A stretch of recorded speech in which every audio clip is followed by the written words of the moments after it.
11:24 দিকে আমরা খবরটা পাই এই যে কালীবাজার কাঁচা বাজারে আগুন লেগেছে।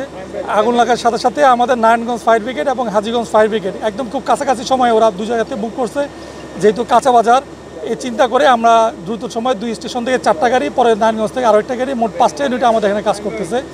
পানির স্বল্পতা থাকার কারণে আমাদের যে পাম্পগুলো আছে পাম্পগুলো নদীতে ফিট করা হয়েছে। আগুন বর্তমানে নিয়ন্ত্রণে কাজ চলতেছে।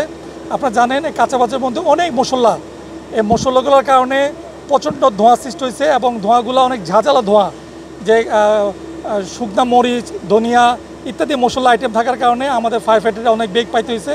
আমাদের একজন ফায়ার ফাইটার আহত হয়েছে, ধোঁয়ায় আহত হয়েছে, সে বর্তমানে ভিক্টোরিয়া হাসপাতালে আছে।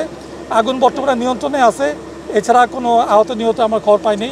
এবং আগুনে বেশ কিছু দোকান ক্ষতিগ্রস্ত হয়েছে, এখানে বেশিরভাগই মুদি দোকান, তার মশলার দোকান, বিভিন্ন প্লাস্টিক সামগ্রীর দোকান ছিল। কোনো আহত নিহত এ পর্যন্ত কোনো খবর পাইনি। আগুন বর্তমান নিয়ন্ত্রণে এবং আগুন বাড়ার কোনো সম্ভাবনা নাই। আগুনের সূত্রপাতটা আমরা সম্পূর্ণভাবে আগুন নির্বাপনের পরে স্থানীয় যে বাজারের লোকজন আছে তাদের সাথে কথা বলে কী কারণে অনুসন্ধান করে তারপরে বলতে পারবো। এবং ক্ষয়ক্ষতিও আমরা অনুসন্ধান করে বলতে পারবো কী পরিমাণ কতগুলো দোকান ক্ষতি হয়েছে, দোকানের মালামাল কী ছিল, এটা নির্বাপন করার বলতে পারবো।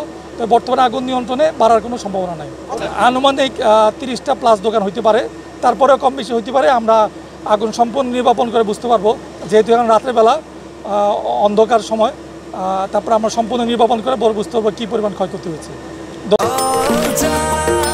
নিশ্চিন্তে খান স্বাস্থ্যকর অল টাইম পান, অল টাইম হেলদি লাইফ।